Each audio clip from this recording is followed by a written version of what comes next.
Di sebuah meeting room terlihat Farel yang sedang memperkenalkan dirinya pada semua petinggi perusahaan yang ada di sana.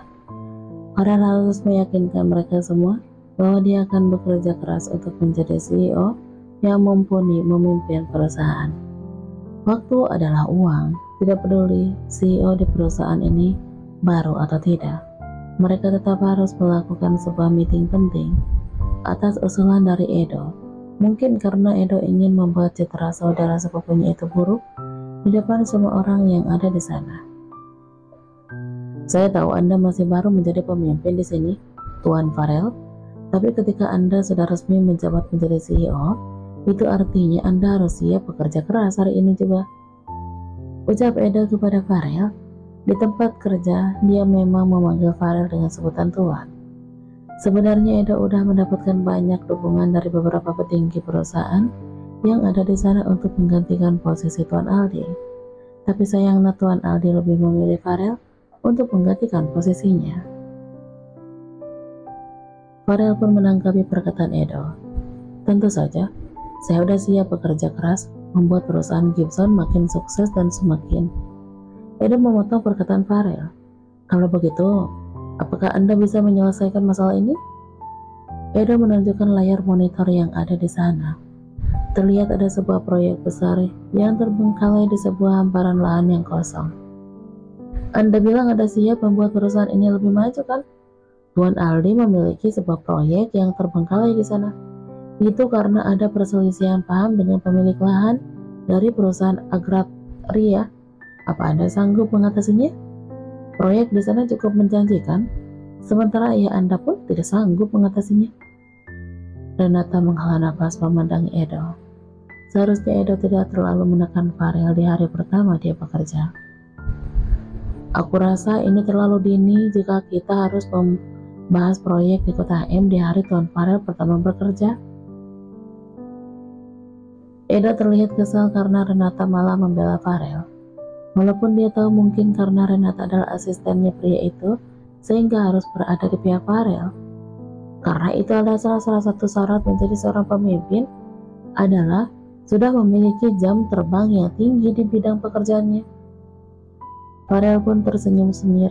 Itu adalah salah satu alasan mengapa dia dan Edo tidak begitu akur. Karena Edo selalu merasa lebih pintar dan lebih hebat darinya.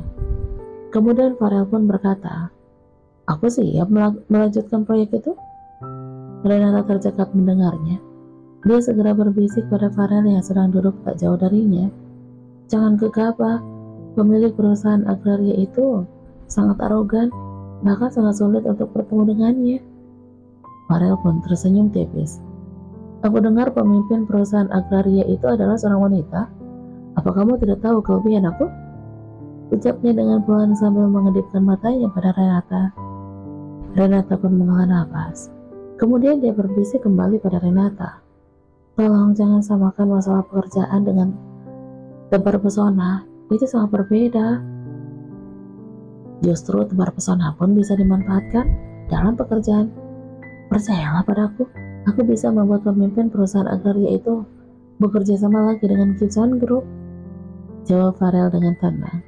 Sebenarnya yang membuat Renata menjadi cemas bukan masalah perusahaan agraria, tapi jika Farel menyanggupi tantangan dari Edo, itu artinya dia sebagai asistennya Farel harus siap menemani Farel ke kota M. Sementara jarak dari kota Jakarta ke kota M sangat jauh.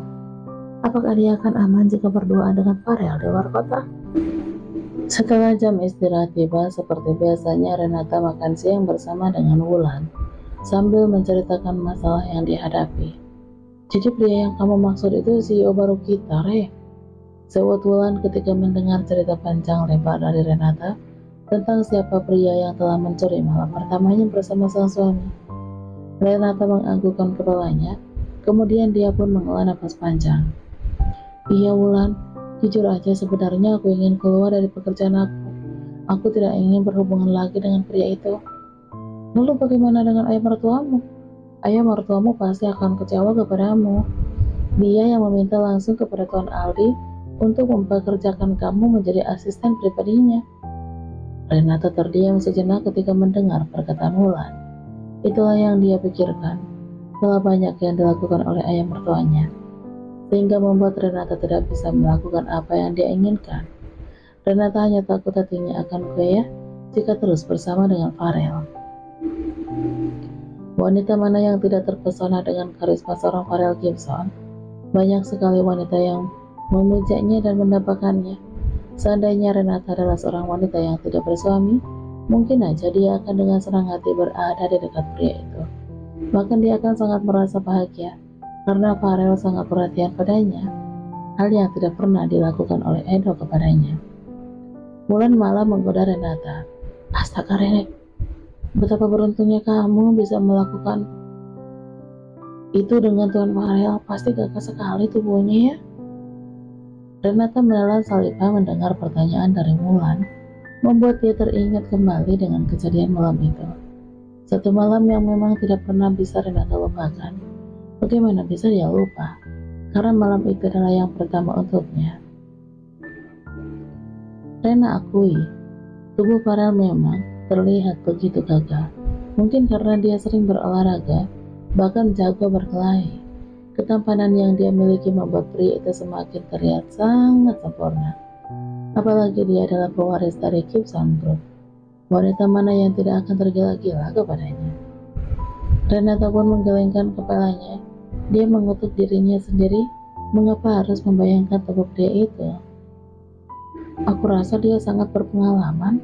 Mungkin aja aku adalah wanita yang kesekian kalinya dia tiduri, ucap Renata dengan nada kesal. Mulan menyanggah perkataan Renata. Tidak semuanya playboy itu berakhir dirancang, Re. Aku malah merasa mungkin malam itu adalah pertama untuknya juga. Makanya dia mengejar-ngejar kamu. Aku adalah seorang wanita yang udah bersuami. Aku tidak mungkin terperdaya dengan apa yang dia lakukan kepada aku. Renata berkata seperti itu sambil meyakinkan dirinya sendiri. Ya, bersuami. Tapi pernikahan kalian hanya di atas kertas. Pak Edo sama sekali tidak menganggap kamu sebagai istrinya dan tidak pernah menghargai kamu. Kamu pantas mencari kebahagiaan kamu sendiri kok. Renata tidak ingin terpengaruh dengan perkataan Wulan.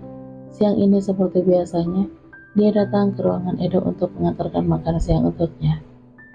Mas, ini makan siang untukmu, ucap Renata sambil meletakkan paper bag yang berisikan makanan di atas meja.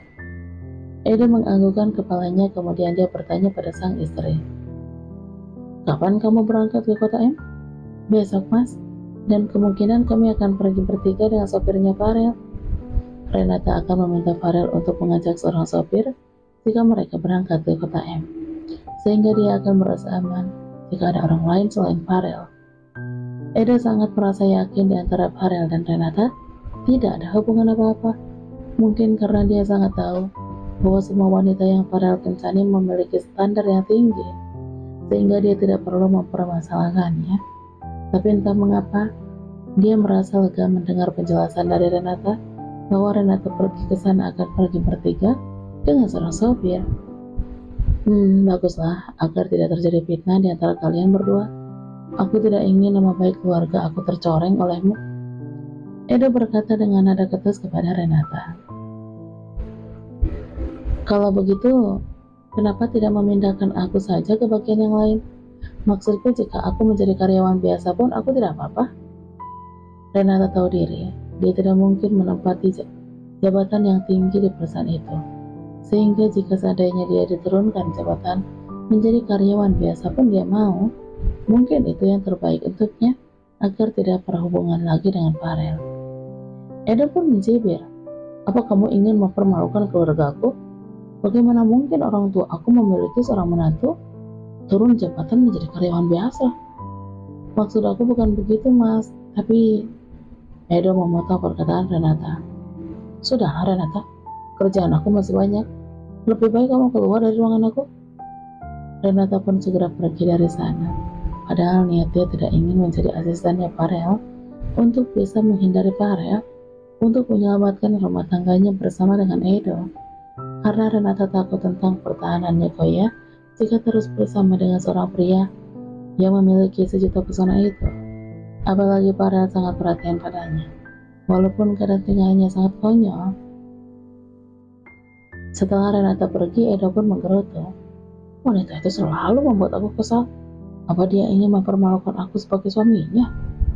Baginya sungguh sangat memalukan jika mengingat dia adalah seorang manajer, harus memiliki seorang istri dari kalangan karyawan biasa.